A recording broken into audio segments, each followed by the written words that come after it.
മരുഭൂമി കാണാനുള്ള ഒരു യാത്രക്കിടയിൽ ജീവിതത്തിൽ ആദ്യമായി മരുഭൂമിയുടെ അവസ്ഥാന്തരങ്ങളെ അറിയാൻ വേണ്ടി നടത്തിയ ഒരു യാത്രക്കിടയിൽ ഒരു മനുഷ്യനെ പരിചയപ്പെട്ടു. ഒരു ഇരുമ്പ് കൂട് പോലെയുള്ള വീടാണ് അയാളുടെ ഇടമായി തിരഞ്ഞെടുക്കുന്നത്. യമൻ സ്വദേശിയാണ്. ഈ മനുഷ്യൻ അദ്ദേഹം അവിടെ ആടുകളെയും ഒട്ടകങ്ങളെയൊക്കെ മേച്ച് ജീവിക്കുകയാണ്. അദ്ദേഹത്തിൻ്റെ കൊച്ചു വീടിനുള്ളിൽ കയറുമ്പോൾ അവിടെ ആർഭാടങ്ങൾ ഇല്ലെന്ന് മാത്രമല്ല, അത്യാവശ്യങ്ങൾ പോലും അവിടെ ഇല്ല. ഒരു മുസല്ലയുണ്ട്, കുടിക്കാൻ വെള്ളമുണ്ട്, കഴിക്കാൻ അത്യാവശ്യമുള്ള ഹുബ്സും ബാക്കി കാര്യങ്ങളും ഒക്കെ ഉണ്ട്. വളരെ ആഴത്തിലുള്ള ആത്മീയ കാര്യങ്ങൾ പാലിക്കുന്ന ആ മനുഷ്യൻ ഒട്ടകത്തെ കറന്ന പാല് ഞങ്ങൾക്ക് കുടിക്കാൻ തന്നു. 5 മിനിറ്റ് അവിടെ ഇരുന്നപ്പോഴേക്ക് ചൂടെടുത്ത് വിയർത്ത് പ്രയാസപ്പെട്ട് അസ്വസ്ഥമാകുന്ന അവിടെ മുന്നോട്ട് പോകാൻ കഴിയാത്ത ഒരു സാഹചര്യം വരെ വ്യക്തിപരമായി അനുഭവപ്പെട്ടു. AC ഇല്ല, ഫാനില്ല, ഒന്നുമില്ല, സൗകര്യങ്ങളൊന്നുമില്ലാത്ത അസൗകര്യങ്ങളുടെ പരമാവധി നിലനിൽക്കുന്ന ഒരു ഇടത്തിൽ അയാൾ അങ്ങനെ ജീവിക്കുകയാണ്.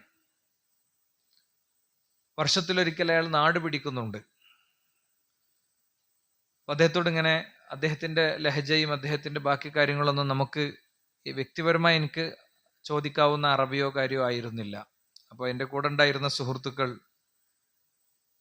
ചോദിച്ചതിൽ നിന്ന് മനസ്സിലാക്കിയതിൽ നിന്ന് അയാളുടെ കുടുംബത്തിന് വേണ്ടിയാണ്, കുടുംബത്തെ പോറ്റാനുള്ള അയാളുടെ കഷ്ടപ്പാടാണ്. പേപ്പർ മിസ്സായിട്ടാണോ കടലാസില്ലാഞ്ഞിട്ടാണോ എന്നൊക്കെ ചോദിച്ചു നമ്മൾ. അയാൾക്ക് കിട്ടിയ തൊഴിൽ ഇതാണ്. ആ തൊഴിലുമായിട്ട് അയാൾ സമരസപ്പെട്ടിരിക്കുകയാണ്. ഇതിൻ്റെയൊക്കെ ഏറിയ തോതും കുറഞ്ഞ പങ്കുമൊക്കെ എത്ര ഉന്നതമായ ജീവിതാവസ്ഥയിലും ഒക്കെ ആണെങ്കിലും ഒരു വ്യക്തി എടുക്കുന്നുണ്ട്. എന്തിനാണ് റിസ്ക് എടുക്കുന്നത്? സ്വന്തം കുടുംബത്തെ ശരിയാവിധം മുന്നോട്ട് കൊണ്ടുപോകാനുള്ള റിസ്കുകളാണ്. ഏത് തൊഴിലെടുക്കുന്ന ആളാണെങ്കിലും ആ തൊഴിലിൻ്റെ ഒരു പ്രതിസന്ധിയുടെ പോയിന്റ് ഉണ്ടാകും. അതൊക്കെ എടുക്കുന്നത് എന്തിനാണ്? ചിലർ പ്രവാസികളാണ്. വീടും കൂടും വിട്ട് വിവാഹവും കല്യാണവും സൽക്കാരവും ആഘോഷങ്ങളും ഒന്നുമില്ലാതെ അവര് നാട് വിട്ട് ജീവിക്കുന്നു. നാട്ടിലുള്ള ആളുകളാണെങ്കിൽ ഒരു വെയിലത്ത് കഠിനാധ്വാനം ചെയ്യുന്ന ആളുകളെ നമുക്ക് കാണാൻ കഴിയും. ഇനി അത്യാവശ്യം നല്ല തൊഴിലും സൗകര്യവും ഒക്കെ നമ്മൾ വിലയിരുത്തുന്ന തൊഴിലുകളിൽ പോലും ഈ പറഞ്ഞതുപോലത്തെ പ്രതിസന്ധി അല്ലെങ്കിൽ മറ്റു പലതും ഉണ്ട്. ഞാനിവിടെ പറയാൻ ശ്രമിക്കുന്ന കാര്യം ഇത്രയേ ഉള്ളൂ. ഓരോരുത്തരും സ്വന്തം കുടുംബത്തെ ഒരു ശരിയായ രീതിയിൽ കൊണ്ടുപോകാൻ ആവശ്യമായ വലിയ റിസ്കുകൾ യഥാർത്ഥത്തിൽ എടുക്കുന്നുണ്ട്.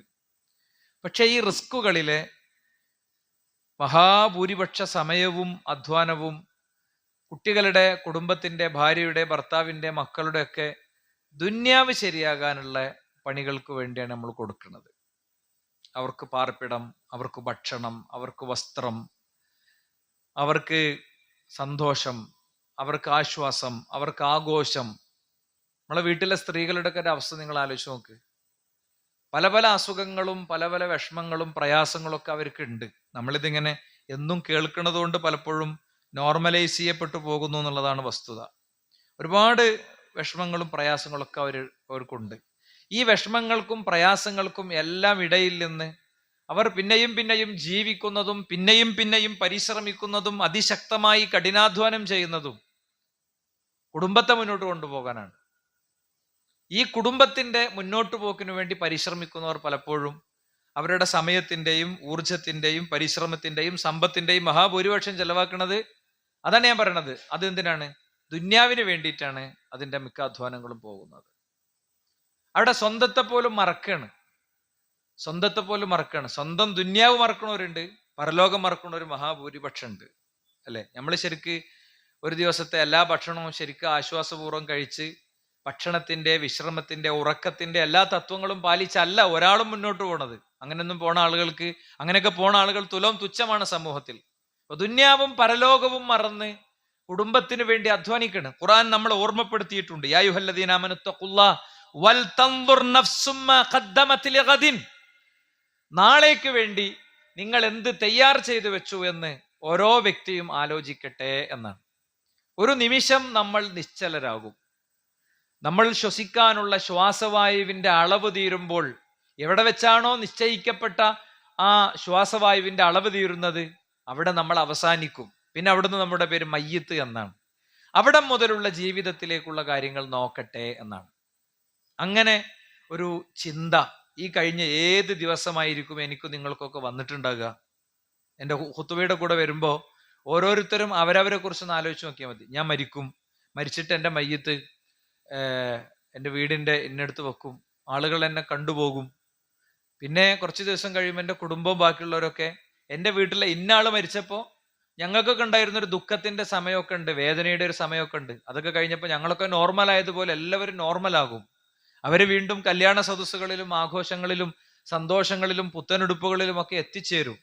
ഞാൻ എൻ്റെ ഖബറിൽ പുഴുവരിക്കുകയായിരിക്കും, അല്ലെ? ഞാൻ എൻ്റെ ഖബറിൽ പുഴുവരിക്കുകയായിരിക്കും. ഈ ഒരു ചിന്ത നമ്മൾ എത്രത്തോളം വേട്ടയാടുന്നുണ്ട് സുഹൃത്തുക്കളെ. മഹാനായ പ്രവാചകൻ സല്ലല്ലാഹു അലൈഹി വസല്ലമ തങ്ങളുടെ സ്വഹാബി, അദ്ദേഹം ഒരു ദീർഘയാത്ര കഴിഞ്ഞ് വരികയാണ്. അബ്ദുല്ലാഹി ബിൻ റവാഹ റളിയല്ലാഹു അൻഹു ദീർഘയാത്ര കഴിഞ്ഞ് വരുമ്പോ ഭാര്യയുമായി ദീർഘമായ കാലം മിണ്ടിയിട്ടില്ല, സംസാരിച്ചിട്ടില്ല, ഒന്നുമില്ല. അവർക്ക് ഓൺലൈനിൽ വിളിക്കാനും ചോദിക്കാനൊന്നും സംവിധാനമല്ലല്ലോ. പക്ഷെ അവിടെ പോലും ഭാര്യയുമായി അദ്ദേഹം കണ്ടുമുട്ടുന്ന ആദ്യത്തെ ദിവസത്തിൽ, ആദ്യത്തെ നിമിഷം പോലും അദ്ദേഹം നിറക്കണ്ണുകളോടുകൂടെ ഓർക്കുന്നത് നരകത്തിന്റെ മുമ്പിൽ അല്ലാഹു സുബ്ഹാനഹു വ തആല മുഴുവൻ സൃഷ്ടികളെയും കൊണ്ടുപോയി നിർത്തും, മുഴുവൻ മനുഷ്യരെയും കൊണ്ടുപോയി നിർത്തും. കുല്ലുഹുമാതീഹി മിൻകും ഇല്ലാ വാരിദുഹ കാന അലാ റബ്ബിക ഹത്വൻ മഖ്ളിയ. അല്ലാഹു സുബ്ഹാനഹു വ തആല മുഴുവൻ ആളുകളെ അവിടെ കൊണ്ടുവന്ന് നിർത്തും. പിന്നെ അവിടെ നിന്ന് രക്ഷപ്പെടാൻ മാത്രമാണ്, സൂക്ഷ്മത പാലിച്ചവർ മാത്രമാണ്. അല്ലാത്ത ആളുകൾ മുട്ടിലിഴഞ്ഞ് നരകത്തിൽ വീടുന്നുള്ള ആയത്തോതിട്ട് അദ്ദേഹം കരയാണ്. അദ്ദേഹം കരഞ്ഞോണ്ട് പറയണത്, ഈ രക്ഷപ്പെടുന്ന കൂട്ടത്തിൽ ഞാനും നീയൊക്കെ ഉണ്ടാവുമോ? സഹോദരന്മാരെ, നമ്മളെ എത്രത്തോളം ഈ ഒരു ചിന്ത നമ്മൾ അലട്ടിയിട്ടുണ്ട്. രോഗങ്ങൾ വരുന്നതിനെ കുറിച്ച് നമ്മൾ ഭയന്നിട്ടുണ്ട്, ആക്സിഡന്റുകൾ സംഭവിക്കുന്നതിനെ കുറിച്ച് നമ്മൾ പേടിച്ചിട്ടുണ്ട്, കടക്കെണികളെ കുറിച്ച് നമ്മൾ അസ്വസ്ഥമായിട്ടുണ്ട്, നഷ്ടങ്ങളെക്കുറിച്ച് നമ്മൾ വേദനിച്ചിട്ടുണ്ട്, അല്ലേ? എന്നാൽ വ്യക്തികൾ എന്നുള്ള നിലക്ക് നമ്മൾ ജീവിതം ഇങ്ങനെ ഹോമിച്ച് മുന്നോട്ട് പോകുമ്പോൾ എത്രത്തോളം ചിന്തിക്കുന്നുണ്ട്. രണ്ടാമത്തെ ഒരു മേഖല എന്ന് പറയുന്നത് നമ്മുടെ കുട്ടികളുടെയും കുടുംബത്തിൻ്റെ ഒക്കെ, ഭാര്യയുടെയും ഭർത്താവിൻ്റെ ഒക്കെ ഭക്ഷണം, വസ്ത്രം, ഇങ്ങനെ ഒരുപാട് കാര്യങ്ങൾ വളരെ ശ്രദ്ധാപൂർവം ചെയ്യുന്ന നമ്മൾ അവരുടെ പരലോകവുമായി ബന്ധപ്പെട്ട കാര്യങ്ങളിൽ എത്രത്തോളം ചെയ്യാറുണ്ട്? ഒന്ന് ശ്രദ്ധിച്ച് കേൾക്കുക എല്ലാവരും. ഒരുപക്ഷെ ഈ കഴിഞ്ഞ ഒരു 6 മാസത്തിന്റെ ഇടക്ക് ഇത്തരം ഒരു ചിന്ത ഈ മിമ്പറിൽ നിന്ന് നമ്മൾ ഉയർത്തിയിട്ടില്ല. അതുകൊണ്ടാണ് ഞാൻ അങ്ങനെ അത് പ്രത്യേകം പറയുന്നത്, അല്ലെ? കുട്ടികൾക്ക് ഇപ്പോൾ സ്കൂൾ തുറക്കാനായില്ലേ? ഇപ്പൊ എൻ്റെ ഫോണിൽ വൈഫ് വാങ്ങേണ്ട കുറെ സാധനങ്ങൾ ഇട്ടിട്ടുണ്ട്, നോട്ട്ബുക്ക്, അത് ഇത് കുറച്ച് നേരത്തെ വാങ്ങിയിട്ടില്ലെങ്കിൽ ഞാൻ അവസാനം എൻ്റെ വില ഒന്ന് നോക്കിയിട്ട് വാങ്ങാൻ കഴിയൂല എന്ന് എൻ്റെ അടിയിലുണ്ട്. പോയിട്ടാണ് വാങ്ങേണ്ടി വരും. എന്ത് ചെയ്യാൻ പറ്റില്ല, അതിന്റെ വിലയൊക്കെ ഒന്ന് നോക്കി ഒന്ന് മറിച്ച് നോക്കിയിട്ട് വാങ്ങാൻ കഴിയൂല, അപ്പൊ നേരത്തെ വാങ്ങണം. ഇട്ടുവെച്ചിട്ടുണ്ട്. അത് കുട്ടികളുടെ ഇപ്പൊ കോഴ്സ് ചേർക്കല്, TC വാങ്ങലും ഒക്കെ നടക്കല്ലേ, കോഴ്സ് തരയല്ലേ. പക്ഷേ അവരുടെ പരലോകവുമായി ബന്ധപ്പെട്ട കാര്യത്തിൽ അവരെത്രത്തോളം സേഫാണ്?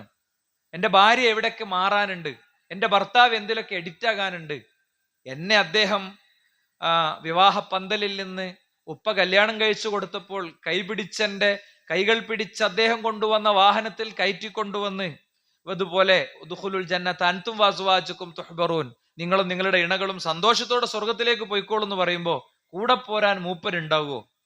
കൂടെ പോരാൻ അവളുണ്ടാകുമോ? നമ്മളെ മൂത്ത മോൻ ഉണ്ടാകുമോ? നമ്മളെ മൂത്ത മോൻ ഇന്ന ഡിഗ്രി ഒക്കെ ഉണ്ട്, അവൻ ഉണ്ടാകുമോ?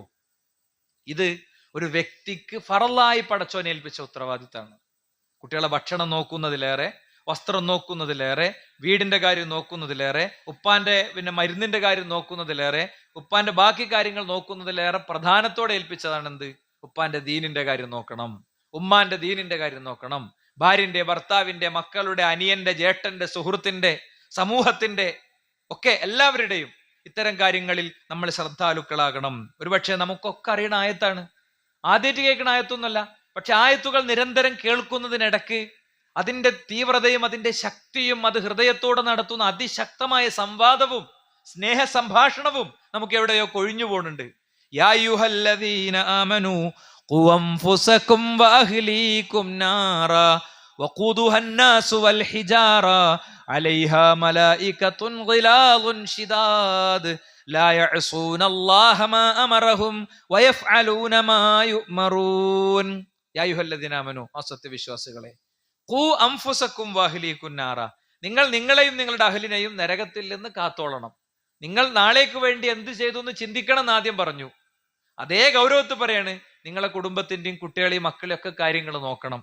അവിടെ പാറക്കെട്ടുകൾക്ക് കൂടെയിട്ട്, കരിങ്കല്ലുകൾക്ക് കൂടെയിട്ട്, മനുഷ്യൻ ആരാധനകൾക്ക് വേണ്ടി രൂപപ്പെടുത്തിയ അവന്റെ രൂപങ്ങൾക്ക് കൂടെയിട്ട് മനുഷ്യനെ കത്തിക്കും. ഭൂമിയിലെ തീ കല്ലിനെ കത്തിക്കൂലെങ്കിൽ നരകത്തിലെ തീ കല്ലിനെ കത്തിക്കും. മനസ്സിലായില്ലേ? അപ്പൊ ഇത് നമ്മളൊന്ന് ഗൗരവപൂർവ്വം മനസ്സിലേക്ക് എടുക്കേണ്ടതാണ്.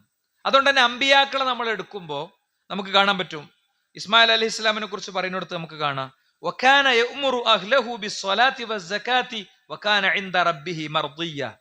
വകാന യഅ്മുറു അഹ്ലഹു, അദ്ദേഹം തന്റെ അഹ്ലിനോട് കൽപ്പിക്കാറുണ്ടായിരുന്നു, ബിസ്സലാത്തി വസ്സകാത്തി, നിസ്കരിക്കാനും സക്കാത്ത് കൊടുക്കാനും ഒക്കെ കൽപ്പിക്കാറുണ്ടായിരുന്നു. വകാന ഇൻദ റബ്ബിഹി മർദിയ്യ. ഇസ്മായിൽ അലൈഹിസ്സലാം അള്ളാഹിന്റെ അടുത്ത് വളരെ തൃപ്തിപ്പെട്ട, അള്ളാഹ്ക്ക് ഏറ്റവും ഇഷ്ടപ്പെട്ട ഒരാളാണെന്നാണ്. നമ്മൾ പരമാവധി നിസ്കാരത്തിന്റെ കാര്യം ചിലപ്പോൾ പറയുന്നുണ്ടാവും, കുട്ടികളോടൊക്കെ, ഭാര്യനോട് പറയുന്നുണ്ടോ, ഭർത്താവിനോട് പറയുന്നുണ്ടോ? നിസ്കാരമൊക്കെ എന്ന് പറഞ്ഞാൽ ചില ആളുകൾ നിസ്കാരമൊക്കെ അത് ഇപ്പൊ നോമ്പൊക്കെ കഴിഞ്ഞു ഒന്ന് എൻ്റെ അടുത്ത് കഴിഞ്ഞ ജുമാക്ക് ഞാൻ അങ്ങോട്ട് കയറലിൽ പറഞ്ഞു, പിന്നെ നിസ്കാരമൊക്കെ നിങ്ങൾ ഒന്നുകൂടി പറയണ്ടേ, ഞാനൊക്കെ ഒന്ന് ഉഷാറ് പറഞ്ഞെന്ന് പറഞ്ഞു ഒരാൾ. ഇങ്ങോട്ട് കയറലിൽ അത് മനുഷ്യന്റെ ഒരു അവസ്ഥയാണ്. അയാളാ പറഞ്ഞ വാചകം കൂടി മനസ്സിൽ ഉൾക്കൊണ്ടതുകൊണ്ടാണ് ഞാൻ ഈ ആയത്ത് എടുത്തത്. ആയത്ത് വേറെ അല്ലായിട്ടല്ല. നമ്മൾ ശ്രദ്ധിക്കണം, നമ്മൾ ട്രാക്കിലാകുന്നതിന്റെ അടിസ്ഥാനമാണ് സുഹൃത്തുക്കളെ നിസ്കാരം. ശരിക്കും നിസ്കാരം പടച്ചോൻ തൃപ്തിപ്പെട്ട രീതിയിലാണ് ചെയ്താൽ പിന്നെ തിന്മ നമ്മൾ കാണുകയല്ല. തിന്മ ചെയ്യണമെങ്കിൽ അത് കാണണ്ടേ, തോന്നണ്ടേ? തിന്മയുടെ സാഹചര്യങ്ങളിലേക്ക് നമ്മൾ എത്തുകയേയില്ല. തിന്മ വീണ്ടും വീണ്ടും ജീവിതത്തിൽ ആവർത്തിക്കപ്പെടണമെങ്കിൽ അതിന്റെ അർത്ഥം നിസ്കാരം ഫലപ്രദമായ ശരിയാവിധമല്ല നടക്കുന്നത് എന്നുള്ളതാണ്. പരമാവധി കുട്ടികളോടൊക്കെ നിസ്കാരം പറയാം, അതന്നെ അത് വെറുതെ ഒച്ചടലാണ്.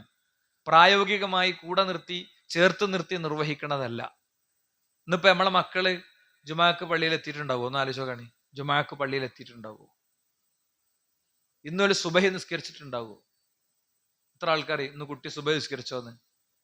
ഇന്ന് ഭാര്യ എപ്പോഴാണ് സുബഹി നിസ്കരിച്ചത്? നമ്മളെപ്പോഴാണ് സുബഹി നിസ്കരിച്ചത്? എത്ര ആൾക്ക് ജമാഅത്ത് കിട്ടി? ഇങ്ങനത്തെ മേഖല കൂടി ആകുലതയോടുകൂടെ ചിന്തിക്കണം എന്നാണ്. ഉമർ അഹ്ലക ബിസ്സലാത്തി വസ്തബിർ അലൈഹ. റസൂലുള്ളാഹിനോട് പറഞ്ഞു, നീ നിന്റെ അഹ്ലിനോട് നിസ്കാരം കൊണ്ട് കൽപ്പിക്കണം, എന്നിട്ട് ക്ഷമ അവലംബിക്കണം. കാരണം നല്ല കാര്യം പറയലും പഠിപ്പിക്കലും ബോധ്യപ്പെടുത്തലും മനുഷ്യന്റെ ക്ഷമ നഷ്ടപ്പെടുത്തുന്ന പ്രതികരണം അവിടെ ഉണ്ടാവുന്ന അതിന്റെ അർത്ഥം. ശ്രദ്ധിച്ചില്ല, മൂന്നാലാളെ ശ്രദ്ധിച്ചില്ല. ഞാൻ പറഞ്ഞ മൂന്നാലാളെ ശ്രദ്ധിച്ചില്ല. എന്താ? നിസ്കാരം കൊണ്ട് കൽപ്പിക്കണം എന്നിട്ട് സ്വബറാക്കണം എന്ന് പറഞ്ഞ അതിന്റെ അർത്ഥം എന്താ? നമ്മൾ ഒരാളോടൊരു നല്ല കാര്യം പറയാൻ വേണ്ടി പറയുമ്പോ നമുക്ക് അത്ര സന്തോഷമുള്ള രീതിയിലാവൂല അവിടെ ഉണ്ടാകുക. നമ്മൾ സ്വബറാക്കേണ്ട കുറെ കാര്യം അവിടെ സംഭവിക്കും എന്നാണ് എൻ്റെ അർത്ഥം. നമ്മൾ ക്ഷമിക്കേണ്ട കുറെ കാര്യം അവിടെ സംഭവിക്കും. അപ്പൊ നല്ല കാര്യങ്ങൾ പറയുന്ന ആളുകൾ അല്ലേ, നല്ല കാര്യങ്ങൾ പറയുന്ന ആളുകൾ. ഇപ്പൊ നിങ്ങൾ ആലോചിക്കണം, ഞാൻ സൊഫിന്റെ കാര്യം എപ്പോഴും പറയലുണ്ട്. നിങ്ങൾ ശ്രദ്ധിച്ചോ? ഞാൻ കഴിഞ്ഞ ആഴ്ച മുതൽ ശ്രദ്ധിച്ചു, 3 സൊഫ് പക്കയാണ്. 3 സൊഫ് പക്കയാണ്. 4ാമത്തെ സൊഫ് ഇങ്ങനെ നമ്മൾ റെഡി ആയി വരികയാണ്. അപ്പൊ ഞാനിത് ഇങ്ങനെ ആവർത്തിച്ച് പറയുമ്പോ നിങ്ങളാരും ഇരിക്കുള്ള. അപ്പൊ എനിക്ക് ഇട വന്നിട്ട് ഞാനാണ് ചൂടായ എന്തെങ്കിലും കഥ പല കാര്യമുണ്ടോ? അയാൾ വെറുതെ അങ്ങനെ ചൂടാവുന്ന അറിയാം നമ്മള് അല്ലേ? അയാൾ വെറുതെ അങ്ങനെ ചൂടാവുന്ന, അതുകൊണ്ടൊരു കാര്യമില്ല, ഒരു കാര്യം അതുകൊണ്ടില്ല. ഒരാൾക്ക് നമ്മൾ ഒരുപാട് പറയുന്നു എന്നുള്ളത് ശരിയാ, പക്ഷെ ഒരു വ്യക്തിയെ സംബന്ധിച്ചിടത്തോളം അയാൾക്ക് അത് എപ്പോൾ ബോധ്യപ്പെടുന്നു എന്നുള്ളത് അയാളുടെ തൗഫീഖും കൂടി അതിലുണ്ട്. അയാളുടെ തൗഫീഖും കൂടി അതിലുണ്ട്. എന്നാലേ അതെന്ത് ചെയ്യുള്ളൂ, അയാൾക്ക് കിട്ടുള്ളൂ. അയാൾക്ക് കിട്ടാൻ പഠിച്ചാൻ വെച്ചൊരു സമയമുണ്ട്, അപ്പോഴേ കിട്ടുള്ളൂ.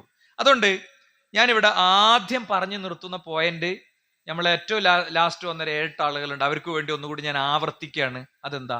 നമ്മളെ കുടുംബത്തിന് വേണ്ടി, മക്കൾക്ക് വേണ്ടി, വാപ്പയാണെങ്കിലും ഉമ്മയാണെങ്കിലും വല്ലിപ്പിയും വല്യമ്മയൊക്കെയാണ് ഏറ്റവും കൂടുതൽ സഹിക്കുക. മക്കൾക്കും ആൺകുട്ടിയേക്കും പെൺകുട്ടിയേക്കും ഉണ്ടായ മുഴുവൻ കുട്ടികളെ നോക്കണ പണി അല്ലേ? ശരിക്കും പറഞ്ഞാൽ നമ്മൾ ആണുങ്ങൾ സ്വകാര്യം റോല് കേൾക്കണ്ട, ഈ കുട്ടികളെ നോക്കണ അത്ര വലിയ പണി വേറെന്താ ഉള്ളത്? ഇതിലുണ്ടോ? ചെറിയ കുട്ടികളെ മക്കളെ നോക്കണ അത്ര നമുക്ക് വല്ല സ്വാതന്ത്ര്യം ഉണ്ടോ? ഒരു 3-4 വയസ്സ് വരെയുള്ള കുട്ടികളെ നോക്കണമെങ്കിൽ എന്തുമാത്രം അധ്വാനാണ്. അങ്ങോട്ട് പോകുമ്പോൾ അവിടെ കയറും, ഇങ്ങോട്ട് പോകുമ്പോ ദൂരം ഒക്കെ നോക്കണ്ടേ, ഒക്കെ നോക്കണം. അപ്പം ഈ പണികളൊക്കെ അവർ എടുക്കുന്നുണ്ട്. നമ്മളെല്ലാവരും അതിൽ വളരെ അതിനൊക്കെ കൂലിയുണ്ട്, അതിൽ യാതൊരു സംശയമല്ല. പക്ഷേ അടിസ്ഥാനപരമായ ദീനീ കാര്യങ്ങൾ നമ്മുടെ വാപ്പയും ഉമ്മയും കുടുംബവും മക്കളൊക്കെ ഉൾക്കൊള്ളുന്നിടത്ത് നമ്മൾ എന്ത് എഫേർട്ട് എടുക്കണത്? ഞാനൊരു സംഭവം പറയാം. മഹാനായ അബൂ ഹുറൈറ റളിയല്ലാഹു അൻഹു പ്രവാചകൻ സല്ലല്ലാഹു അലൈഹി വസല്ലം തങ്ങളുടെ അടുത്ത് വന്നിട്ട് പറയാണ്, അദ്ദേഹം പറയാം, കുന്തു അദ്ഉ ഉമ്മി ഇലൽ ഇസ്ലാം വഹിയ മുശ്രിക. എന്റെ ഉമ്മ മുശ്രിക്കത്തായിരുന്നു, ലാത്തിനെ ഉസ്സനെ വിളിക്കുന്ന ആളായിരുന്നു. ശരിക്ക് കേൾക്കണേ, ഞാൻ പറയണ ശരിക്ക് കേൾക്കണം. കുറെ ആളുകൾക്ക് ഇതിൽ ദൃഷ്ടാന്തമുണ്ട്, അതുകൊണ്ട് അങ്ങനെ തന്നെ പറയുന്നത്. ഞാൻ എൻ്റെ ഉമ്മാനെ ഇസ്ലാമിലേക്ക് വിളിക്കുമായിരുന്നു, അവർ മുശ്രിക്കത്തായിരുന്നു. അങ്ങനെ ഫദഅഉതുഹാ യൗമൻ, ഒരു ദിവസം ഞാൻ അവരെ ഒന്നുകൂടി മനസ്സുകൊണ്ട് ഒരുങ്ങി ചെന്നിട്ട്, ഉമ്മ അങ്ങനെയല്ലമ്മ, ഈ ലാത്തിനോടോ ഉസ്സനോടൊന്നും പ്രാർത്ഥിക്കരുതമ്മ എന്നൊക്കെ എനിക്കറിയുന്ന വിവരവും വിജ്ഞാനൊക്കെ വെച്ച് ഞാൻ ക്ഷണിച്ചു കേട്ടോ, ഞാൻ ക്ഷണിച്ചു. അപ്പൊ അദ്ദേഹം പറയാം, അപ്പോ എന്താ അവർ ചെയ്തത്? പ്രവാചകനെ കുറിച്ച് എനിക്ക് ഇഷ്ടമില്ലാത്ത കോരെ തെറിയാണ് പറഞ്ഞു. എനിക്ക് സങ്കടായി. ഉമ്മയല്ല ആരാണെങ്കിലും നമ്മളെ ഒരു നല്ല കാര്യം പറഞ്ഞു കൊടുക്കുമ്പോ ഇങ്ങോട്ട് എന്തേലും മോശമായി പറഞ്ഞാല് അത് സ്വബറോടുകൂടെ കൈകാര്യം ചെയ്യാന്നുള്ളതാണ് വേണ്ടത്, അല്ലെ? സ്വബറോടുകൂടെ കൈകാര്യം ചെയ്യാന്നുള്ളത്. അതേ നാണയത്തിൽ തിരിച്ചടിക്കലോ ഓരോ കണ്ണ് കൈയിടലോ ഓല മാന്തലോ ഒന്നല്ല അതിന്റെ പരിപാടി. അത് നിങ്ങൾ പറഞ്ഞോളി, അത് നമ്മളെ ശൈലിയല്ല. ഒറ്റ വാചകത്തുമ്പോ വിഷയം തീർന്നു. അപ്പൊ അദ്ദേഹം എന്ത് ചെയ്തെന്ന് വെച്ചാൽ സങ്കടപ്പെട്ട് റസൂലുള്ളാഹി സ്വല്ലല്ലാഹി അലൈഹി വസല്ലം തങ്ങളെടുത്ത് നബിയെ ഇങ്ങനെയൊക്കെ ഉണ്ടായി എന്ന് പറഞ്ഞപ്പോ എന്നിട്ട് പറഞ്ഞു, നബിയെ നിങ്ങൾ എൻ്റെ ഉമ്മാക്ക് വേണ്ടി പ്രാർത്ഥിക്കണം, എൻ്റെ ഉമ്മാക്ക് ഇസ്ലാം കിട്ടാൻ വേണ്ടി പ്രാർത്ഥിക്കണം. അപ്പോ അബൂ ഹുറൈറ റളിയല്ലാഹു അൻഹു പ്രവാചകന്റെ കൂടെ അഹ്ലുസുഫിയിൽ പെട്ട ആളാ, പള്ളിയിൽ സ്ഥിരം ഉണ്ടാകുന്ന ആളാ. അദ്ദേഹത്തിന്റെ കണ്ണും അദ്ദേഹത്തിന്റെ സങ്കടവും തൊണ്ടയിടറി പ്രവാചകനോട് വന്നിട്ട്, നബിയെ നിങ്ങൾ പ്രാർത്ഥിക്കണം എന്നാണ്. അപ്പൊ റസൂലുള്ളാഹി അവിടെ ഇരുന്നാൻ പ്രാർത്ഥിച്ചു.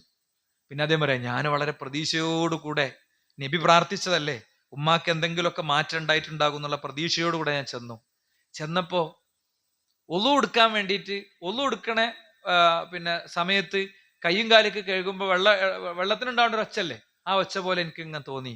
വാതിൽ തുറന്നു വന്നിട്ട് എൻ്റെ ഉമ്മ പറഞ്ഞു, അഷ്ഹദു അല്ലാ ഇലാഹ ഇല്ലല്ലാഹ് വഅഷ്ഹദു അന്ന മുഹമ്മദൻ റസൂലുള്ളാഹ്. അപ്പൊ അവിടെ ഉമ്മാന്റെ തൗഹീദിന് വേണ്ടി ഉമ്മ ഈ പറയുന്ന കാര്യങ്ങളിൽ നിന്നൊക്കെ രക്ഷപ്പെടാൻ വേണ്ടി ഒരു പണി എടുത്തിട്ടുണ്ട്. ഞാൻ ഇന്നലെ ഈ നാട്ടിലെ ഏകദേശം എല്ലാ ആളുകൾക്കും അറിയണേ ഒരാളെടുത്ത് എൻ്റെ ഉപ്പാന്റെ കൂടെ പോയി. അദ്ദേഹം ഞങ്ങളുടെ തൊട്ടടുത്ത വീട്ടിൽ വന്നിട്ടുണ്ട് എന്ന് പറഞ്ഞ് അദ്ദേഹം വിളിച്ചതാണ്, അപ്പൊ പോയതാണ്. അപ്പം അദ്ദേഹം പറഞ്ഞു, നമ്മളൊക്കെ ആശയമൊക്കെ വേറെയാണെങ്കിലും നമ്മൾ പഴയ സുഹൃത്തുക്കളാണല്ലോ. ഉപ്പാനോട് പറയാണ്. അപ്പൊ ഞാനത് കൗതുകത്തോടെ അങ്ങനെ കണ്ടു നിൽക്കുകയാണ്.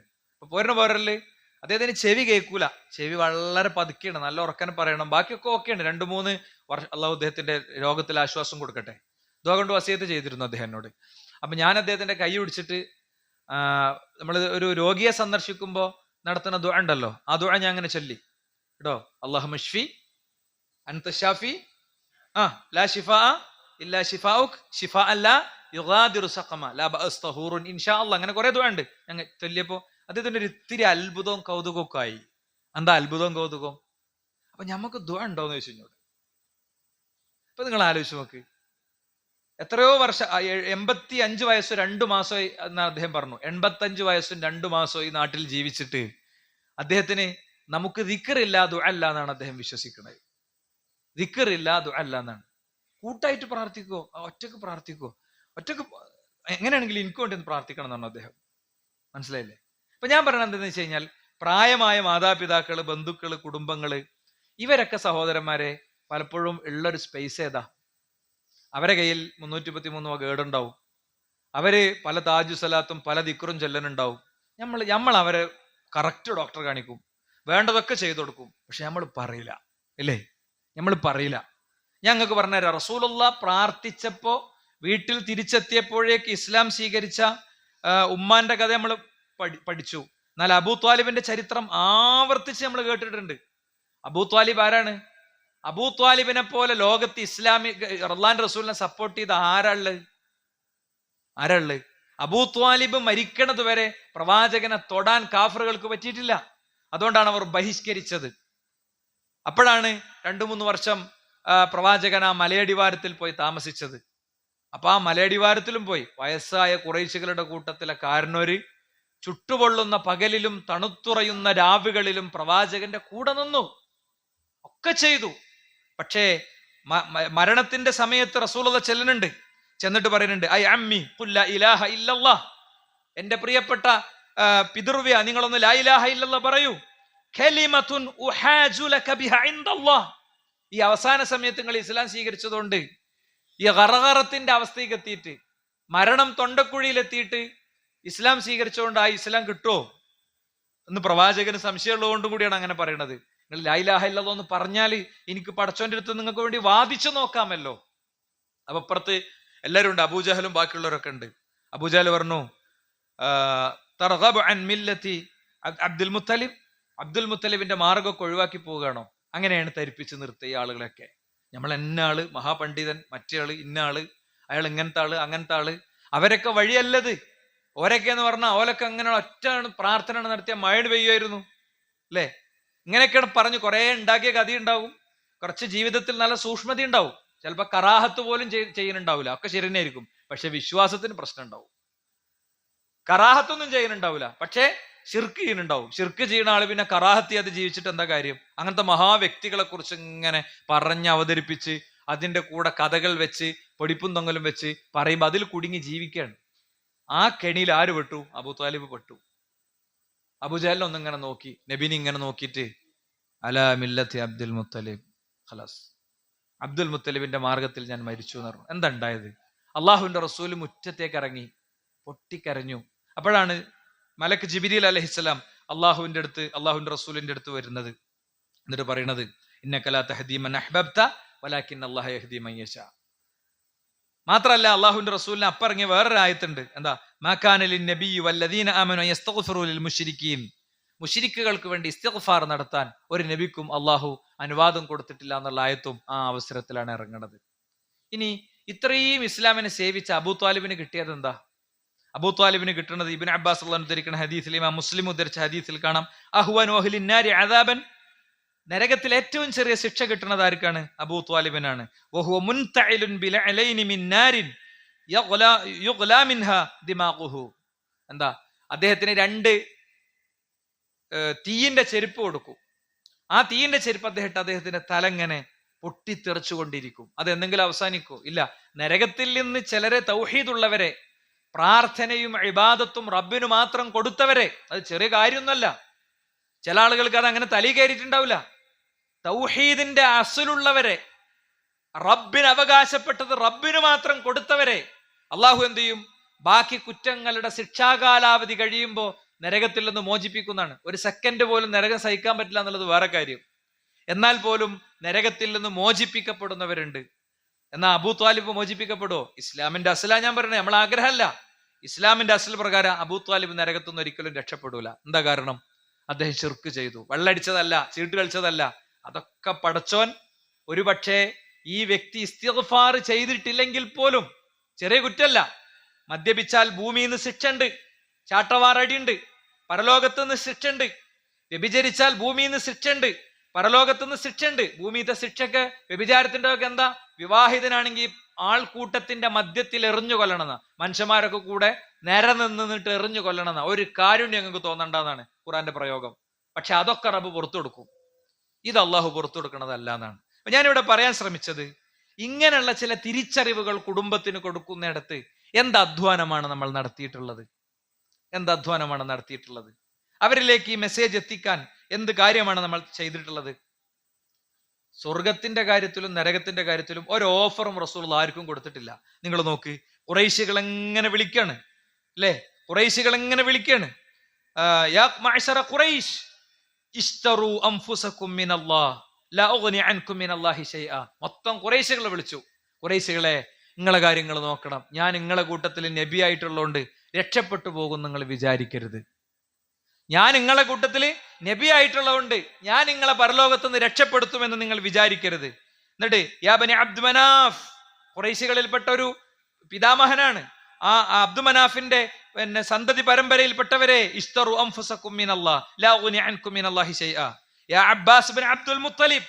പിന്നെ ഗോത്രങ്ങൾ ഓരോരുത്തരെയും വിളിച്ച് ചില ഗോത്രങ്ങളിൽ നിന്ന് ഏറ്റവും പ്രിയപ്പെട്ടവര് വിളിച്ച്, എന്താ, അബ്ബാസ് ബിൻ അബ്ദുൽ മുത്തലിബ് അത്രയും സപ്പോർട്ട് ചെയ്ത ആളാണ്. അപ്പോ നിങ്ങൾ എന്നെ സപ്പോർട്ട് ചെയ്ത് എനിക്ക് ഒരുപാട് കാര്യം ചെയ്തുന്നുണ്ട്, പരലോകത്ത് ഞാൻ നിങ്ങൾക്ക് കൂട്ടിനുണ്ടാകും എന്ന് നിങ്ങൾ വിചാരിക്കരുത്. ലാ ഗുനി അൻക മിനല്ലാഹി ശൈആ യാ സഫിയ അമ്മത റസൂലില്ലാഹ്. റസൂലുള്ളാഹിയുടെ അമ്മായിയായ സഫിയ, നിങ്ങൾ ഒരിക്കലും എന്ത് ചെയ്യേണ്ട, സ്വർഗത്തിൽ ഞാൻ നിങ്ങൾക്ക് സഹായിയായിട്ടുണ്ടാകുമെന്ന് വിചാരിക്കരുത്. അവസാനം യാ ഫാത്തിമ ബിൻത മുഹമ്മദ്, മുഹമ്മദ് റസൂലുള്ളാഹിയുടെ മകളായ ഫാത്തിമ, സലീനി മിമ്മാലി മാ ശിഇതി, ഉപ്പാന്റെ കുട്ടിക്ക് സമ്പത്തിൽ നിന്ന് വേണ്ടത് നീ ചോദിച്ചോ. ലാ ഗുനി അൻകി മിനല്ലാഹി ശൈആ, പരലോകത്ത് പടച്ചോനുമായിട്ടുള്ള ഇടപാടുകളിൽ ഒന്നിലും എനിക്ക് ശുപാർശ പറഞ്ഞ് നിന്നെ രക്ഷപ്പെടുത്താൻ സാധ്യമല്ല. റസൂലുള്ളാഹിക്ക് ശുപാർശ അല്ലേ? ഉണ്ട്. ആർക്കാ ശുപാർശ? അതും കൂടി കേട്ടോളി. ആർക്കാ ശുപാർശ? തൗഹീദുള്ളവർക്ക് മാത്ര ശുപാർശ.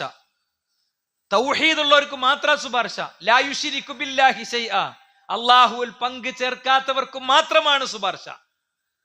അതുകൊണ്ട് ഞാൻ ഇന്ന് നമ്മൾ ഇവിടെ ബോധപൂർവം പറയാൻ ശ്രമിച്ച ഒരു കാര്യം എന്താ അറിയോ? ഒറ്റ കാര്യം നമ്മൾ പറയാൻ ശ്രമിച്ചിട്ടുള്ളൂ.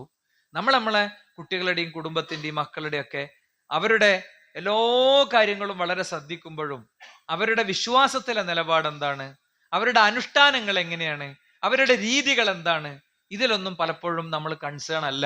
ഇതിലൊന്നും പലപ്പോഴും നമ്മൾക്ക് സങ്കടങ്ങളില്ല. നോക്കൂ നിങ്ങൾ, ഇത്തരം ആളുകൾക്ക് സംഭവിക്കുന്ന ഒരു അപകടത്തെക്കുറിച്ചും ഖുർആൻ പറയുന്നുണ്ട്. എന്താ? യുബസ്സറൂനഹും യവദ്ദുൽ മുജ്രിമു ലൗ യഫ്തദി മിൻ അദാബി യൗമിഇദിൻ ബിബനി വസാഹിബതിഹി വഅഖി വഫസീലതിഹി അല്ലതി തുവി വമൻ ഫിൽ അർദി ജമീഅൻ സുമ്മ യുൻജി. പരലോകത്തെ അവസ്ഥയാണ്, ആത്മബന്ധങ്ങൾക്ക് സംഭവിക്കുന്ന അവസ്ഥയാണ് ഈ പറയുന്നത് അല്ലെ. പൂക്കിപ്പറമ്പില് മുമ്പ് ബസ് ദുരന്തം ഉണ്ടായി. ബസ്സിലുണ്ടായിരുന്ന ബഷീർ എന്ന് പറഞ്ഞ സുഹൃത്ത് കത്തുന്ന ബസ്സിൽ നിന്ന് എടുത്തു ചാടിയതിന്റെ ശേഷമാണ് ഓർത്തത് ഭാര്യയും കുട്ടിയും ഉള്ളിലുണ്ടല്ലോ. കത്തുന്ന ബസ്സിലേക്ക് അയാൾ തിരിച്ചു കയറി, ഭാര്യനെയും കുട്ടിനെയും ഉന്തി പുറത്തേക്ക് ഇട്ടിട്ട് അയാൾ ഒരു തീഗോളമായി മറിഞ്ഞു വീണു. അയാളുടെ ജീവൻ കൊടുത്താണ് സ്വന്തം കുടുംബത്തെ സംരക്ഷിച്ചത്. പ്രിയപ്പെട്ടവരെ, ഇത്തരം ബന്ധങ്ങൾക്ക് നാളെ സംഭവിക്കുന്ന കാര്യത്തെക്കുറിച്ചാണ് വിശുദ്ധ ഖുർആൻ ഈ ആയത്തിൽ പറയുന്നത്. എന്താ? യുബസ്സറൂനഹും യവദ്ദുൽ മുജ്രിമു, അന്ന് അക്രമി ആഗ്രഹിക്കുന്നത് നിനക്ക് കാണാൻ പറ്റും. ലൗ യഫ്തദി മിൻ അദാബി യൗമിഇദിൻ ബിബനി, സ്വന്തം കുഞ്ഞിനെ നരകത്തിന് കൊടുത്തിട്ട് എനിക്ക് സ്വർഗം വേണമെന്ന് അയാൾ പറയും. വസാഹിബതിഹി വഅഖി, അയാളുടെ ഭാര്യയെയും സഹോദരനെയും നരകത്തിലേക്ക് കൊടുത്തിട്ട് എനിക്ക് സ്വർഗം വേണമെന്ന് അയാൾ പറയും. വഫസീലതിഹി അല്ലതി തുവി വമൻ ഫിൽ അർദി ജമീഅൻ സുമ്മ യുൻജി, അയാളുടെ ബന്ധുക്കളെയും കുടുംബങ്ങളെയും ഭൂമിയിലെ സർവ്വ മനുഷ്യരെയും നരകത്തിന് കൊടുത്തിട്ട് അയാളുടെ സെലിബ്രിറ്റികൾ, ഇഷ്ടപ്പെട്ട നടന്റെ ഫിലിം കാണാൻ, ഇഷ്ടപ്പെട്ട പ്ലെയറുടെ കളി കാണാൻ അല്ലെ, എന്തെല്ലാം മനുഷ്യന്മാര് കാട്ടിക്കൂട്ടുന്നു. അവരുടെ പേര് പച്ച കുത്തുന്നു, അവരുടെ ഫോട്ടോ റൂമിൽ വെക്കുന്നു, പേഴ്സിൽ വെക്കുന്നു, അയാളെപ്പോലെ മുടിവെട്ടുന്നു, അയാളെപ്പോലെ വസ്ത്രം ധരിക്കുന്നു, എന്തൊക്കെ ചെയ്യുന്നു. അയാളുടെ ഷോർട്സും റീൽസും ഇഷ്ടം പോലെ കാണുന്നു. ഇവരൊക്കെ നരകത്തിന് കൊടുത്തിട്ട് ഇവരാണ് എന്റെ സമയം കൊന്നത്, ഇവരാണ് എന്നെ നശിപ്പിച്ചത് എന്ന് നാളെ പറയുന്നതാണ്. മനസ്സിലായില്ലേ? എനിക്ക് വളരെ ആത്മബന്ധമുള്ള ഒരു മനുഷ്യനെയും അദ്ദേഹത്തിന്റെ ഭാര്യയെയും കുറിച്ചാണ് ഈ ആയത്ത് ഓതുമ്പോഴൊക്കെ എനിക്ക് ഓർമ്മ വരാറുള്ളത്. അയാൾ മരിച്ചുപോയി, അള്ളാഹു അദ്ദേഹത്തിന്റെ ഖബർ വിശാലാക്കി കൊടുക്കട്ടെ. അപ്പൊ അത് അവർക്കൊരു പ്രാർത്ഥന കിട്ടിക്കോട്ടെ എന്ന് എഴുതിയിട്ട് ഞാൻ എപ്പോഴും അത് പറയാറുണ്ട്. 2 കിഡ്നിയും പോയി. അദ്ദേഹത്തിന്റെ കുടുംബം അദ്ദേഹത്തെ ഉപേക്ഷിച്ചു. എന്താ കാര്യം? അയാൾക്കൊരു ദിവസം മനസ്സിലായി ഏലസും മൈക്കല്ലും ചരടും പരിപാടിയൊന്നും പറ്റൂല. ഒരു പ്രശ്നത്തിന് വേണ്ടി, പ്രശ്നം പരിഹരിക്കാൻ വേണ്ടി ഒരു ജ്യോത്സ്യനെ സമീപിച്ചാൽ, ആ ജാതി പണിയെടുക്കണോലെ സമീപിച്ചാൽ 40 ദിവസത്തെ നിസ്കാരം ബാത്തിലാകുന്ന അയാൾക്ക് മനസ്സിലായപ്പോൾ എന്താ ചെയ്തറിയോ? നിലപാടെടുത്തപ്പോൾ കുടുംബം ബഹിഷ്കരിച്ചപ്പോൾ അയാൾ കൂടുതൽ കരുത്തോടെ പൊരുതി. അയാൾക്ക് ചുറ്റുമുള്ള ആദർശ സുഹൃത്തുക്കളും പലരും അയാളെ സഹായിച്ചു അയാളെ സഹായിച്ചു. ഒരു ആശാരി വന്നിട്ട് അയാളോട് പറഞ്ഞു, കിഡ്നി ഞാൻ തരാന്ന്. എന്താ കാരണം എന്നറിയോ? ഈ മനുഷ്യന് രാത്രി ഇങ്ങനെ പോകുമ്പോ ഈ ആശാരി ഒരു മരത്തിന്റെ ഒട്ടിലൊക്കെയുണ്ട്.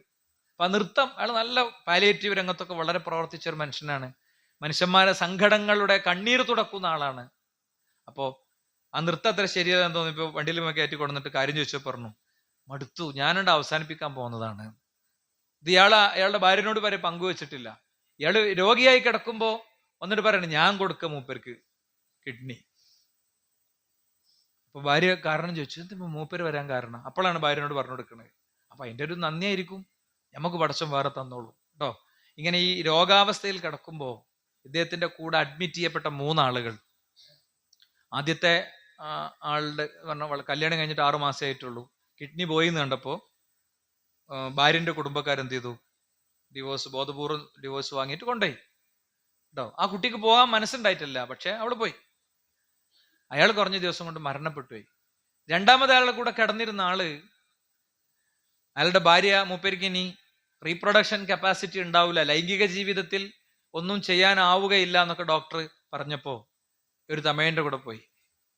ഇതറിഞ്ഞ അയാളും ഹൃദയം പൊട്ടി മരിച്ചു. അപ്പൊ ഇയാൾ അവിടെ കിടക്കുന്നുണ്ട്, ഞാൻ ഈ പറയുന്ന വ്യക്തി അവിടെ കിടക്കുന്നുണ്ട്. അയാൾ ഭാര്യനോട് ചോദിച്ചു, നീ പോണില്ലടി, എല്ലാരും പോയല്ലോ. അപ്പൊ ഭാര്യ മറുപടി കൊടുത്തു, ഒന്നുമില്ല, നിങ്ങളുടെ ചുണ്ടിലേക്ക് കഞ്ഞി പാർന്ന നമ്മുടെ വീട്ടിന്റെ ഓഫീസ് റൂമിൽ ചലിക്കാതെ ജീവൻ മാത്രം മതി, ചലനം പോലും വേണ്ട, അങ്ങനത്തെ ഒരാളായിട്ട് എനിക്ക് നിങ്ങളെ കിട്ടിയാലും എനിക്കത് മതി എന്ന് പറഞ്ഞു കേട്ടോ. അപ്പം നീണ്ട വർഷങ്ങളായിട്ടും ഒരു ആദ്യ രാത്രിയിലെ ആദ്യ ദിനങ്ങളിലെ പോലെയാണ് ഇവരുടെ പെരുമാറ്റം. അത് കണ്ടപ്പോഴാണ് ഞാൻ ചോദിച്ചത്, നിങ്ങൾക്ക് എങ്ങനെ എത്ര രണ്ടാൾക്ക് ഉത്തര അടുത്ത് പെരുമാറാനും ഇടപെടാനൊക്കെ കഴിയുന്നു എന്ന് ചോദിച്ചതിന്റെ ഉത്തരമായിട്ടാണ് എനിക്കിത് പറഞ്ഞത്. അന്ന് എന്നോട് അങ്ങനെ പറഞ്ഞതാണ് അവള്. ഓക്ക് ജീവിതം കിട്ടിയിട്ടില്ല, എന്നെയും കൊണ്ട് ഇങ്ങനെ ചികിത്സിച്ച് നടക്കുന്ന എന്നോക്ക് പണി. എനിക്ക് ഈ ആയത്താണ് ഓർമ്മ വരിക. ഈ ഭാര്യയും ഭർത്താവും നാളെ മൂപ്പരെ നരകത്തിലിട്ട് എനിക്ക് സ്വർഗം കൊണ്ടാന്ന് പറയുന്ന അവസ്ഥകളൊന്ന് ആലോചിച്ച് നോക്കണേ. അതെപ്പോഴാണ് ഉണ്ടാകുക? ദുന്യാവിൽ നിന്ന് നമ്മൾ പരസ്പരം പഠിപ്പിക്കേണ്ടതും അറിയേണ്ടതും മനസ്സിലാക്കി കൊടുക്കേണ്ടതൊക്കെ പഠിപ്പിക്കുകയും മനസ്സിലാക്കി കൊടുക്കുകയും ചെയ്യൂല. ഭർത്താവ് ഇങ്ങനെ വരും, കുത്തുബൊക്കെ കേൾക്കും, പോകും. ഭാര്യക്ക് എന്താ പണി? പെരുന്നാളിനടക്കം അടുക്കളയാണ് പണി, വേറെ വെടിയില്ല. എപ്പോഴെങ്കിലുമൊക്കെ പാഞ്ഞു പോയി നിസ്കരിക്കും, വേറെ എന്താ അറിയാം ദീനിനെ കുറിച്ച്. ഭാര്യ വരും, ഭർത്താവിനോട് അല്ലേ പറഞ്ഞാ മൂപ്പര് തെറ്റും, തെറ്റാതെ പറയാൻ പഠിക്കുക എന്നുള്ളതാണ്, പ്രാർത്ഥിക്കുക എന്നുള്ളതാണ്, പരിശ്രമിക്കുക എന്നുള്ളതാണ്. അതുകൊണ്ട് ജീവിതത്തിൽ അങ്ങനെയും ഒരു ദൗത്യമുണ്ട്. എങ്ങനെ? പരലോകത്തിനും ആത്മീയതക്കും ഖബറിലേക്കും വേണ്ടി പരസ്പരം ഒരുക്കുക എന്നൊരു ദൗത്യമുണ്ട്. അള്ളാഹു അതിന് നമ്മെ സഹായിക്കുമാറാകട്ടെ.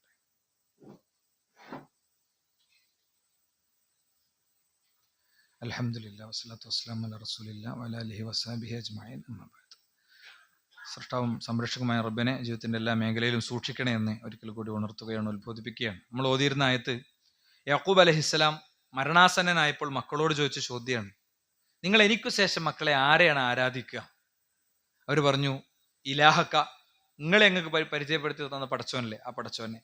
ഇലാഹ ആബായിക്ക, നിങ്ങളെ പിതാക്കന്മാർ, നിങ്ങളെ വാപ്പാന്റെ വാപ്പിയൊക്കെ ആരാധിച്ച നബിമാരായിരുന്നു അവരൊക്കെ ആരാധിച്ച ആ ഇലാഹില്ലേ, അവരെ ആരാണ്? ആ വാപ്പിയും വാപ്പാന്റെ വാപ്പി ഇബ്രാഹിമും ഇസ്മായിലും ഇസ്ഹാഖൊക്കെയാണ്, അവർ പരിചയപ്പെടുത്തിയ പടച്ചോനെയാണെന്നാണ്. അപ്പൊ മരണ നിമിഷത്തിൽ പോലും ആകുലതയോടുകൂടെ അവർ ചിന്തിച്ചൊരു വിഷയത്തിൽ നമുക്ക് എത്രത്തോളം ടെൻഷൻ ഉണ്ട് എന്നാണ് അന്ന് ചോദിച്ച ചോദ്യം. ഇത് പലപ്പോഴും പഠിക്കാനുള്ള അവസരങ്ങളെ നമ്മൾ നന്നായിട്ട് ഉപയോഗിക്കണം. അപ്പൊ ഇന്ന് ഇൻഷാ അള്ളാഹ് നമ്മുടെ വെട്ടത്തൂർ ജംഗ്ഷനിൽ ഒരു പരിപാടി നടക്കുന്നുണ്ട്. ആ പരിപാടിയുടെ മുഖ്യ ഊന്നൽ എന്താണ്? മനുഷ്യർക്ക് അള്ളാഹുവിനെ മനസ്സിലാക്കി കൊടുക്കുക എന്നുള്ളതാണ്. അള്ളാഹുവിനെ മനസ്സിലാക്കേണ്ട വിധം മനസ്സിലാക്കിയ ഒരു പ്രശ്നമല്ല. അതുകൊണ്ടാണ് ആകാശത്ത് നിന്ന് തീഗോളങ്ങൾ വർഷിക്കുമ്പോഴും കരയുദ്ധത്തിനു വേണ്ടി ടാങ്കറുകൾ വരുമ്പോഴൊക്കെ ഫലസ്തീൻ എടുക്കേണ്ട സ്റ്റാൻഡ് നോക്ക് നിങ്ങൾ. ഹസ്ബി അല്ലാഹ് വനിഅ്മൽ വകീൽ. യൂറോപ്പില് കൂട്ട ഇസ്ലാം സ്വീകരണമാണ് ഈ കഴിഞ്ഞ 2 മാസം കൊണ്ട് നടന്നത് കേട്ടോ. നാളെ ഞായറാഴ്ച ഒരു പ്രോഗ്രാം നടക്കുന്നുണ്ട്, ഡയലോഗ് എന്നുള്ള പേരിൽ ഒരു പ്രോഗ്രാം നടക്കുന്നുണ്ട് വിശ്വ യൂത്തിന്റെ. ആ പരിപാടി ശ്രദ്ധിച്ചാൽ നിങ്ങൾക്ക് ഞാൻ ഈ പറയുന്ന മേഖല കിട്ടും. എന്താ? ഫലസ്തീനിയുടെ വിശ്വാസം കണ്ടിട്ട് അവര് ചെല്ലണ ഹസ്ബുൻ അല്ലാഹു വനിഅ്മൽ വക്കീൽ കേട്ടിട്ട് യൂറോപ്യന്മാർ ഇസ്ലാമിനെ പഠിക്കാണ്. ഇസ്ലാമിനെ പഠിച്ച് കൂട്ട ഇസ്ലാം സ്വീകരണമാണ് നടക്കുന്നത്. നമ്മളത് അറിയണില്ല, മീഡിയ അത് പുറത്തു കൊണ്ടുവരണില്ല. കൂട്ട ഇസ്ലാം സ്വീകരണം നടക്കണത്. നമുക്ക് എന്തെങ്കിലും ഒരു വിഷയം വന്നാൽ അപ്പ തങ്ങളുടെ അടുത്തേക്കും മുസ്ലിയാരുടെ അടുത്തേക്കും പായാണ് നമ്മള്. അവിടെ നമ്മൾ ഹസ്ബൻ അല്ലൊന്നും നമുക്കില്ല. എന്തുകൊണ്ടത്? അള്ളാഹിനെ അറിയാത്തത് കൊണ്ടാണ്. അപ്പൊ അള്ളാഹുവിനെ മനസ്സിലാക്കി കൊടുക്കുന്ന, പരിചയപ്പെടുത്തി കൊടുക്കുന്ന ഒരു പരിപാടിയാണ്. അതുകൊണ്ടാണ് ഞാൻ മിമ്പർമെന്ന് പറയുന്നത്. ഇൻഷാ അല്ലാഹ് മഗ്രിബ് സ്വല കഴിഞ്ഞ് നമ്മൾ തുടങ്ങും. ഒരു 9, 9:15, 9:30 ഉള്ളിൽ ഇൻഷാ അല്ലാഹ് അവസാനിപ്പിക്കും. അതാണ് ഷെഡ്യൂൾ. അപ്പൊ നിങ്ങളൊക്കെ ഇത് ഉൾക്കൊണ്ട ആളുകൾ എന്താ വെച്ചാൽ നമ്മളൊക്കെ അവിടെ വന്നിരിക്കുമ്പോൾ അവിടെ കുറച്ച് ആളെ കാണുമ്പോൾ അപ്പുറത്തുള്ളവർക്കൊക്കെ ഒന്ന് വന്ന് ഇരിക്കാനുള്ള ഒരു മനസ്സുണ്ടാവും. നിങ്ങൾ 1, 2, 3 ആളുകൾക്ക് നിങ്ങൾക്ക് പരിചയമുള്ളവരോട് ഈ വിഷയം എന്ന് പറഞ്ഞാൽ അവരെ ക്ഷണിക്കുക. വല്ലാഹി നിങ്ങൾ ആരും നമ്മൾ ചതിക്കൂല. പ്രമാണങ്ങൾ കട്ടുമുറിച്ചും ദുർവ്യാഖ്യാനിച്ചും ഒളിച്ചു വെച്ചും ഒരാളെ നമ്മൾ ചതിക്കൂല, നിങ്ങൾക്ക് ഉറപ്പിക്കുക. അള്ളാഹു സാക്ഷിയാണ് കേട്ടോ. കാരണം ഇതല്ല നമ്മളെ ഉപജീവനം. നമ്മളെ ഉപജീവനം ഇതാണെങ്കിലല്ലേ ബേജാറുള്ളൂ. ഇതല്ല നമ്മളെ ഉപജീവനം. ജീവിക്കാൻ വേറെ വഴിയുണ്ട്. അൽഹംദുലില്ലാഹ്, അള്ളാഹു നിലനിർത്തി തരട്ടെ. അതുകൊണ്ട് എല്ലാവരും ഇന്നത്തെ ആ പരിപാടിക്ക് വേണ്ടി പ്രാർത്ഥിക്കണം. നമ്മളൊരു സംഖ്യ ഇവിടുന്ന് പിരിച്ചെടുക്കുന്നുണ്ട്. ആ പരിപാടിന്റെ ചെലവിലേക്കുള്ള പൈസ പൂജ്യമാണ് ഇപ്പോൾ. അപ്പൊ നമ്മളെ കൊണ്ട് കഴിയുന്ന ഒരു പൈസ അതിലേക്ക് കൊടുക്കുക, മനസ്സറിഞ്ഞു കൊടുക്കുക. ആ പരിപാടി റെക്കോർഡ് ചെയ്യുന്നുണ്ട്. അത് യൂട്യൂബിൽ വരും. സ്വാഭാവികമായിട്ടും അതിൻ്റെ വ്യൂസ് ഒക്കെ കാണുന്നതിൻ്റെ ഒക്കെ ഒരു കൂലി നമുക്ക് ഉണ്ടാകും. രണ്ടാമത്തെ ഖുതുബയിൽ ഞാൻ പറയുന്നത് ഒരു പഠന സംവിധാനത്തെക്കുറിച്ചാണ്. ആ കാര്യം നിങ്ങളുടെ ശ്രദ്ധയിലുണ്ടാകുക. ചൊവ്വാഴ്ചകളിലെ ഖുർആൻ ക്ലാസ്സുകൾ ഇവിടെ നടന്നു വരുന്നു ഭംഗിയായിട്ട്. നിങ്ങളൊക്കെ ഒരിക്കൽ കൂടി അത് ഓർമ്മിപ്പിക്കുന്നു. അള്ളാഹു നമ്മിൽ നിന്ന് സ്വീകരിക്കുമാറാകട്ടെ. അവൻ്റെ മോമിനുകളിൽ, മുഖ്ലിസുകളിൽ, മുത്തഖീങ്ങളിൽ നമ്മെ ഉൾപ്പെടുത്തുമാറാകട്ടെ. ലാ ഇലാഹ ഇല്ലല്ലാഹ് എന്ന കലിമത്ത് തൗഹീദിനെ അള്ളാഹു ജീവിതത്തിലുടനീളം പാലിക്കാൻ നമുക്ക് തൗഫീഖ് നൽകുമാറാകട്ടെ. അല്ലാഹുമ്മ ഗ്ഫിർ ലിൽ മുഅ്മിനീന വൽ മുഅ്മിനാത്ത്. അല്ലാഹുമ്മ അഇസ്ൽ ഇസ്ലാമ വൽ മുസ്ലിമീൻ. അല്ലാഹുമ്മ അദിൽ ശിർക വൽ മുശ്രിക്കീൻ. ربنا آتنا في الدنيا حسنة وفي الآخرة حسنة ربنا وقنا عذاب النار. آمين آمين برحمتك يا أرحم الراحمين والحمد لله رب العالمين وصلى الله عليه